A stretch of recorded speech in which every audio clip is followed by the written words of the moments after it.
Protests continue in the wake of George Floyd's death as a Minneapolis police officer named Derek Chauvin held him to the ground with a knee to his neck for almost 9 minutes. The anger and the call for change that act produced are understandable.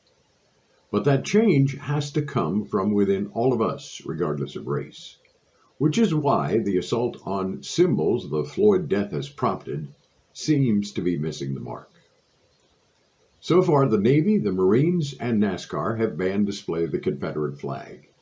In Richmond, Virginia, last Wednesday night, protesters pulled down a statue of Jefferson Davis, the President of the Confederacy.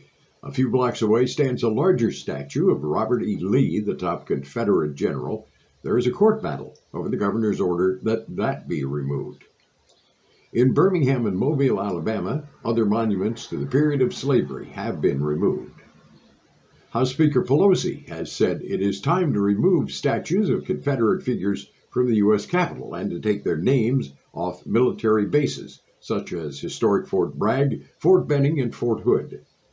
A Senate committee, which is led by a Republican majority, last week voted approval of a plan to rename the military bases.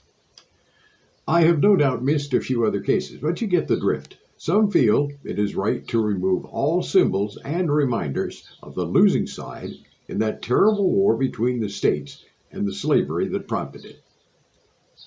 We need to take a step back, take a breath, and ask ourselves whether removing these symbols and the horrors they represent is a really good idea. The phrase "out of sight, out of mind" could easily be applied here. Now, it's easy to understand that some people would take offense at these monuments and symbols which to them glorify a culture of oppression which clearly still divides this country along racial lines. But do we gain any enlightenment by hiding our history? And by removing these symbols from our sight, might we be slapping so much political correctness on history that future generations know nothing of the period they represent? Thought has to be given here to whether this is a gain or a loss. Instead of totally hiding these things, perhaps we should consider putting them in museums where they could be viewed in proper context as symbols of a dark time in our history. We also need to consider whether removing these things, and in the end, that is all they are, things, is instead just a short-term way of making us feel like we're doing something at least about that rift in our society that resulted in the death of George Floyd.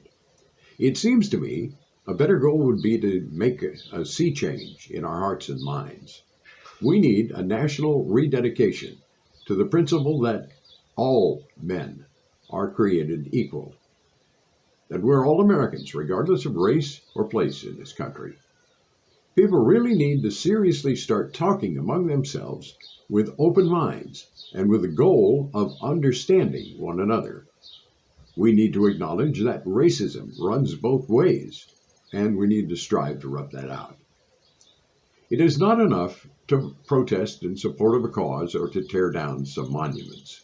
We really need to make a change in our society. Now is the time. Let's get at it.